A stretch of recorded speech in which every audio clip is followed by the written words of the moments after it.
Hi students, आपका physics की नई क्लास में स्वागत है। और आज आप पढ़ेंगे व्हीट स्टोन सेतु, व्हीट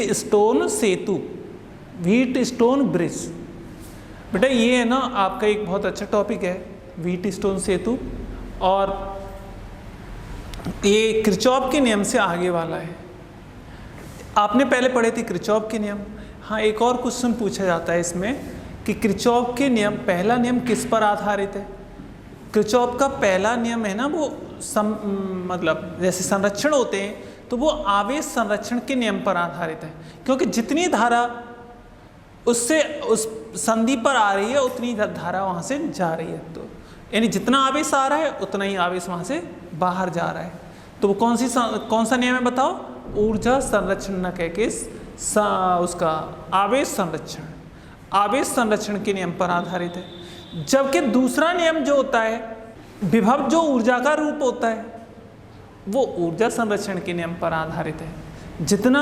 जितनी ऊर्जा इधर थी उतनी ऊर्जा इधर ही, जितना वोल्टता इधर थी उतनी वोल्टता इधर थी।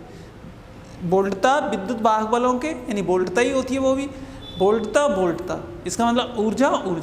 तो कौन से संरक्षण के नियम पर? ऊर्जा।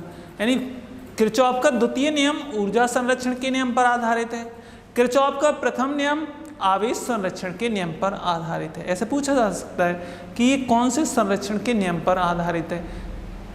दूसरा ऊर्जा संरक्षण, पहला आवेश संरक्षण के नियम पर आधारित है। इस तरह से आपको बता देना चाहिए। अब मैं आपको यहाँ पे व्हीट स्टोन ब्रिज बता रहा हूँ, एक बहुत अच्छा टॉपिक है, पेपर में इस पर आधारित कुछ न कुछ पूछ लिया जाता है, तो देखिएगा। व्हीट स्टोन सेतु एक ऐसी युक्ति है जिसमें चार प्रतिरोध इस प्रकार किसी समांतर चतुर्भुज की भुजाओं में लगे होते हैं, और संतुलन अवस्था में तीन प्रतिरोध दे रखे हों तो चौथे प्रतिरोध को इसके द्वारा ज्ञात किया जा सकता है। दोबारा सुनो बेटा, व्हीट स्टोन सेतु एक ऐसी युक्ति है जिसमें चार प्रतिरोध समांतर चतुर्भुज की चार भुजाओं में लगे होते हैं। संतुलन अवस्था में, कौन सी अवस्था में? संतुलन अवस्था में किसी एक प्रतिरोध को तीन प्रतिरोध दे रखे हों तो ज्ञात किया जा सकता है। मतलब एक प्रतिरोध को तीन प्रतिरोध दे रखे हों तो उसको ज्ञात किया जा सकता है। इसका सिद्धांत है बेटा प्रिंसिपल सिद्धांत। बेटा इसका सिद्धांत है चार प्रतिरोध किसी समांतर चतुर्भुज की भुजाओं में, चार प्रतिरोध किसी समांतर चतुर्भुज की भुजाओं में लगे हैं। जब वो संतुलन अवस्था में है, चतुर्भुज संतुलन अवस्था में है, तब P/Q बराबर R/S। चार प्रतिरोध PQRS, कौन कौन से बेटा? PQRS।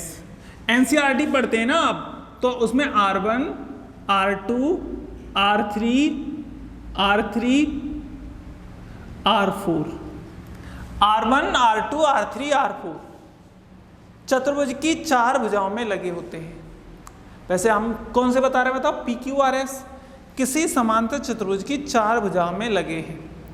तब संतुलन अवस्था में P/Q बराबर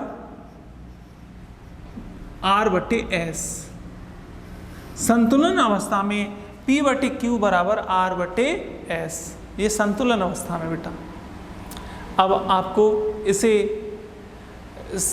इसका कार्यविधि कैसे होती है वो मैं आपको समझाता हूँ। कार्यविधि, वर्किंग मेथड, ये तो सिद्धांत था। अब वर्किंग मेथड एंड प्रूफ, यानी इसे सिद्ध करना है। वर्किंग मेथड एंड प्रूफ ज़्यादा टफ नहीं है, आपको ध्यान देना है बेटा। देखो ध्यान से, आपको चार निशान लगा लेने चाहिए। आपको फेयर करना है, ध्यान रखें। ये चैप्टर से आपका फेयर होना चाहिए, हर हालत में फेयर होना चाहिए। अलग आपको लिखने, आपको अंडरलाइन, हेडिंग और टॉपिक खत्म होने के बाद 2 लाइन करनी है। कॉपी कभी भी हम देखेंगे, इसलिए आपको जरूर ये काम करना चाहिए बेटा। देखो ऐसे 4 पॉइंट लगा लिए और इनको और इनके बीच में ऐसे, नहीं तो टेढ़ा मेढ़ा बन जाएगा, ऐसे 4 प्रतिरोध बना दो, ऐसे 4 प्रतिरोध बनाए, A, B, C और जो D फिक्स्ड है, ये ABCD ये फिक्स्ड है, ये P, Q, R और S है, ये भी फिक्स्ड है। यहाँ पे P है तो P है, यहाँ पे Q है तो Q है, यहाँ पे R है, ये S है। बेटा देखो इसके कितने विकर्ण हैं आप देखिए, 2 विकर्ण हैं। ये चतुर्भुज है और इस चतुर्भुज के कितने विकर्ण हैं? 2 विकर्ण। कौन कौन से 2 विकर्ण हैं? एक तो AC है और एक BD है। इस BD विकर्ण के बीच में एक गैल्वेनोमीटर और एक कुंजी लगा दिया आपने, जो चालू है। कुंजी लगाओ या मत लगाओ, चालू है कुंजी। एक दूसरा अभी कौन सा है? आप ऐसे लगा दोगे तो यहाँ पे चित्र में हौच पौच हो जाएगी, इसलिए इसे अलग से जोड़ देते हैं, इस तरह से जोड़ते हैं। एक सेल, एक कुंजी लगा देते हैं। वैसे कुछ किताबों में यहाँ पे एक धारा नियंत्रक और लगाया है, तो प्लस इस तरह से ये व्हीट स्टोन बन गया। अब बेटा इसमें देखना, इस सेल से कितनी धारा बह रही होगी? I धारा, ये I धारा है। इस साइड में, एक साइड में I1 और इस साइड में I2 धारा, I2 धारा है। इस साइड में कितनी? I1 और इस साइड में I2 धारा है। बेटा ये I1 यहाँ से होके जाएगी इधर, ऐसे ही जाएगी। बताओ बेटा यहाँ पे जाएगी तो इधर कितना, मान लो IG है, ये कितनी धारा है? IG। और इस साइड में कितनी बची? तो अब इस इधर साइड में कितनी जा रही है? I1। और इस I1 में से इधर साइड में कितनी जा रही है? IG। तो इस साइड में कितनी शेष बची? इस साइड में I1 माइनस IG बची, इतना शेष बचा।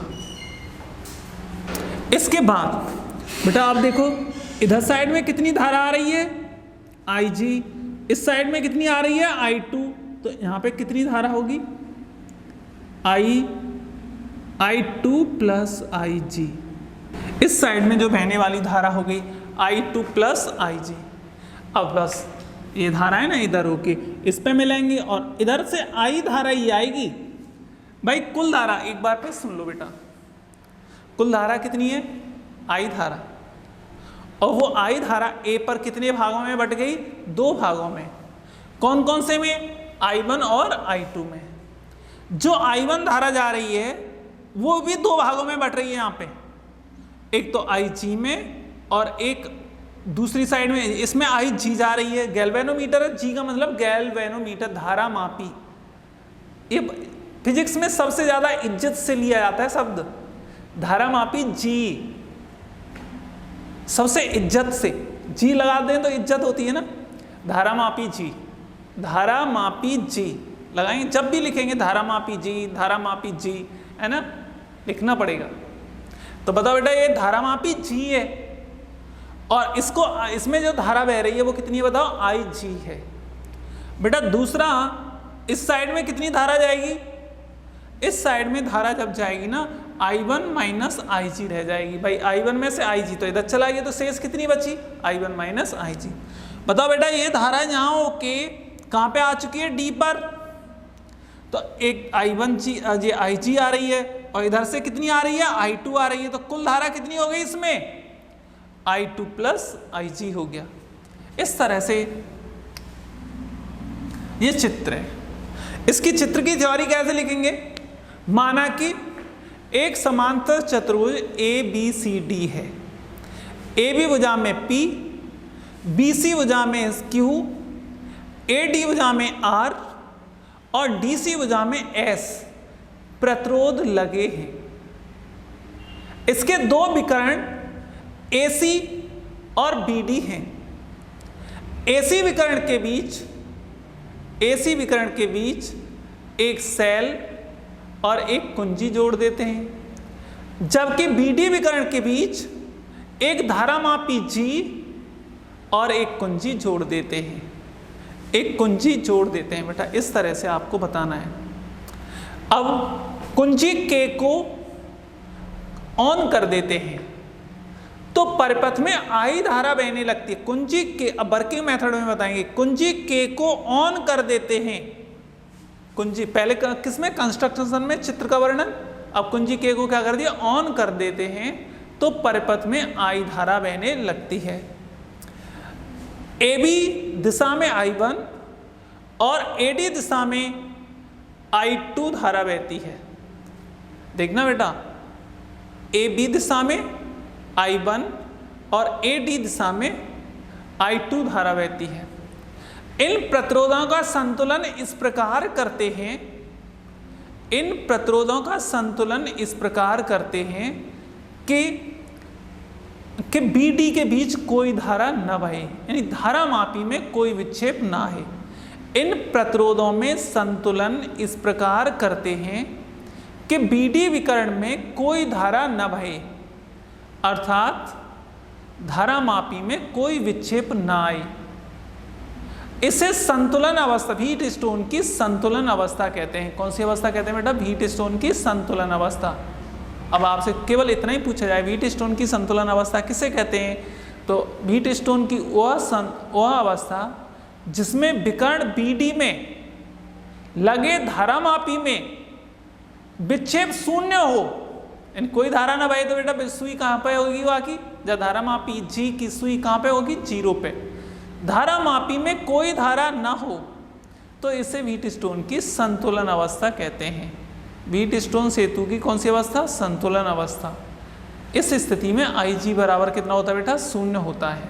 Ig बराबर 0 होता है। अब देखो ये क्यों नहीं बहती, जब फिर आपको 2-3 पॉइंट बताने बेटा। देखो याद है, अब ये बहेगी धारा, तो अब मैंने ये धारा है ना Ig नीचे की ओर ही क्यों बही, और D से B की ओर क्यों नहीं बही, और यदि बहती तो फिर कैसी कंडीशन होती। आपको 3 पॉइंट देने होते हैं इसमें। पहला पॉइंट ऐसे बताएंगे, याद है BD is greater, BB is greater than BD। याद है B बिंदु पर विभव BB D बिंदु के विभव BD से अधिक है। देखो बेटा कौन सी स्थिति है पहली, BB is greater than BD। इसका मतलब है यदि B बिंदु पर विभव BB D बिंदु पर विभव BD से अधिक है तो धारामापी में धारा B से D की ओर बहेगी। मतलब इसका विभव ज्यादा है, इसका विभव कम है, तो धारामापी में धारा उच्च विभव वाले सिरे से निम्न विभव वाले सिरे की ओर, अर्थात B सिरे से D सिरे की ओर बहेगी। फिर बताएंगे बेटा दूसरा पॉइंट इसका, BB is less than BD। यदि D बिंदु पर विभव B बिंदु के विभव BB से अधिक है, D बिंदु पर विभव BD B बिंदु के विभव BB से अधिक है, तो इसका मतलब तो धारा D से B की ओर बहेगी। इसमें किधर से किधर, B से D की ओर, इसमें B से।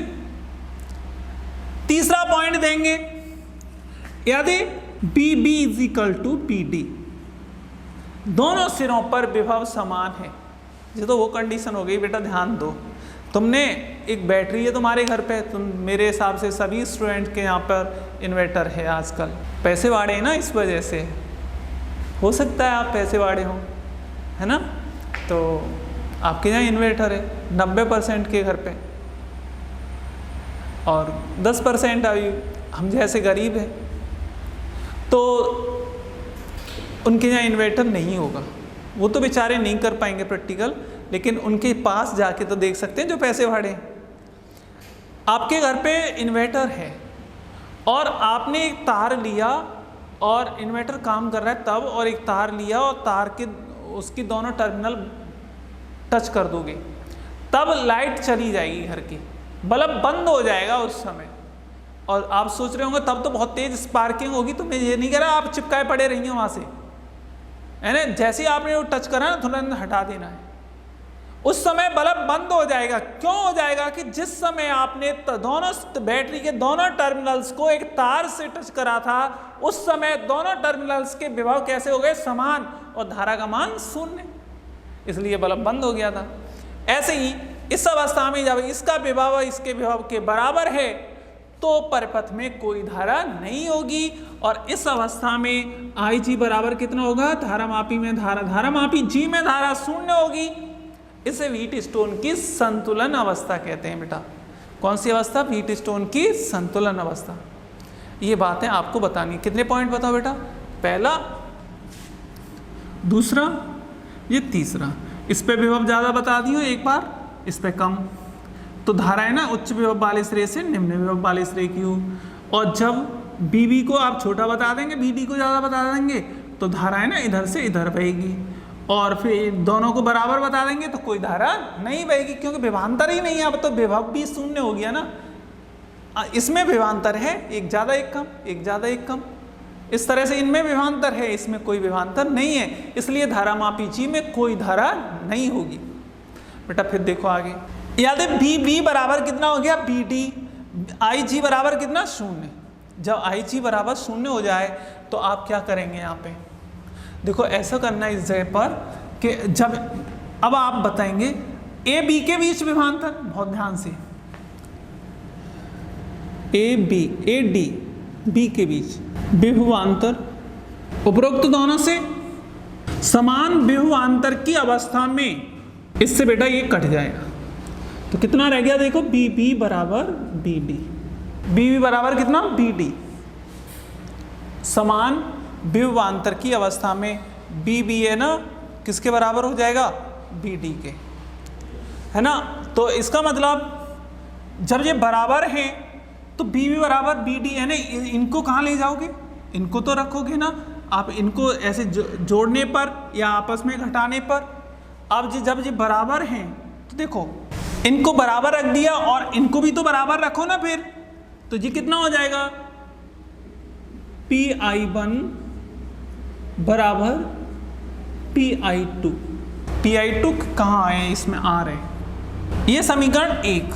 ऐसे बेटा उधर देखना, BC के बीच विभवांतर जो हो जाएगा BC के बीच है ना, आप ऐसा कर लो किसी को मान लो BB माइनस BC बराबर, यहाँ पे वैसे ही गलत लिख रहा है, यहाँ पे धारा बह रही है तो ये ज़्यादा होगा A, और ये क्या हो जाएगा? कम। ऐसे इधर से इधर धारा बह रही है तो ये ज़्यादा, और बेटा ये क्या हो जाएगा? कम।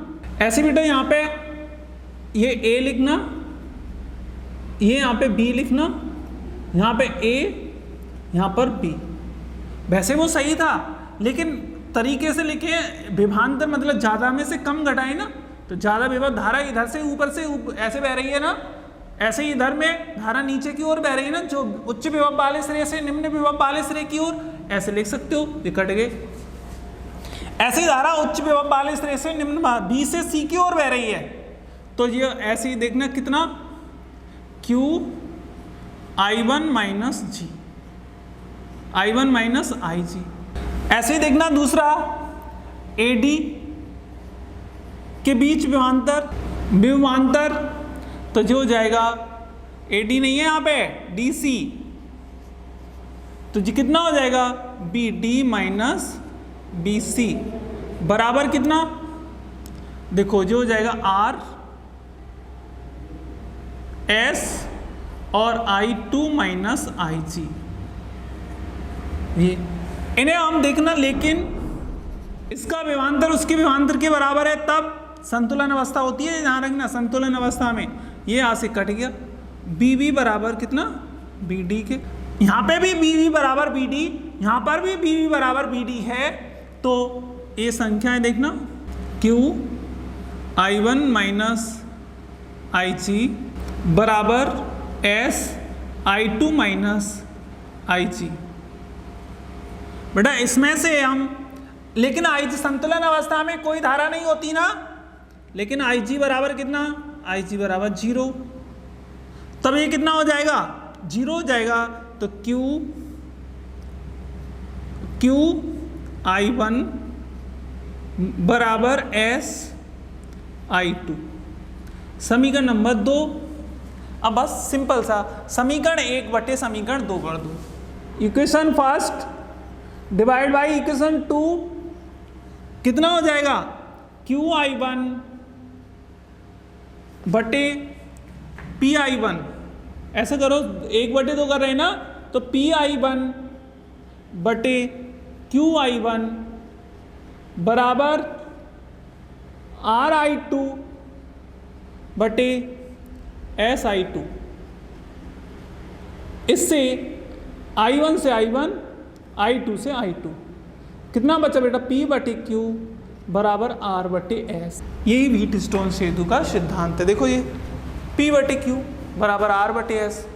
एक बार फिर देखो बेटा, ये सिद्धांत तो आपके समझ में आया होगा। इस पर विभव कम है, ज़्यादा है, इस पर कम है, तो धाराएं ना ऊपर से नीचे की ओर बहेगी। इसका विभव ज़्यादा है और इसका विभव कम है, धारा नीचे से ऊपर की ओर बहेगी। यदि इसका विभव और इसका विभव समान है तो धारा कैसी होगी, धारा नहीं बहेगी। आई जी बराबर कितना होगा, शून्य। ये व्हीटस्टोन की कौन सी अवस्था है, शून्य विक्षेप की अवस्था है, इसे संतुलन अवस्था कहते हैं। फिर बताना है बेटा ए बी के बीच विभवांतर, ए बी के बीच विभवांतर, ये लिख दिया। बी विभवांतर बी बराबर आई आर होता है ना, आई जीरा और आर जीरा, आई जीरा आर जीरा, भाई प्रतिरोध गुणा धारा, प्रतिरोध गुणा धारा, ऐसे ही लिख दिया। अब बेटा समान विभवांतर की अवस्था में, भाई इसका विभव और इसका विभव संतुलन अवस्था है, तो ये दोनों विभव कैसे होंगे, समान होंगे। इसका इधर से रहेगा विभवांतर और उसका विभवांतर, ये दोनों हमने बराबर लिख दिए। बराबर लिखे तो ये आ गया। ऐसे ही दूसरे BC के बीच विभवांतर, ये देखो लिख दिया। इनके बाद आप ये देखते हैं कि ये दोनों विभवांतर कैसे, ये और ये विभवांतर भी समान होंगे। जब ये विभवांतर समान है तो BV बराबर कितना हो गया, BD के, तो Q आई वन माइनस आई जी बराबर S आई टू माइनस आई जी। लेकिन आई जी बराबर कितना होता है शून्य संतुलन अवस्था में, तो ये आपने 0 लिख दिया। और 0 लिखने के बाद आपके पास क्या रह गया, आपके पास रह गया यहाँ से आई जी बराबर 0, तो Q I one minus S I two. समीकरण नंबर कितना हो गया, 2। समीकरण 1 में समीकरण 2 का क्या कर दें, हम भाग दे दें, तो इस प्रकार P बटे Q बराबर R बटे S। सो बेटा आज के वीडियो में इतना ही। Thank you.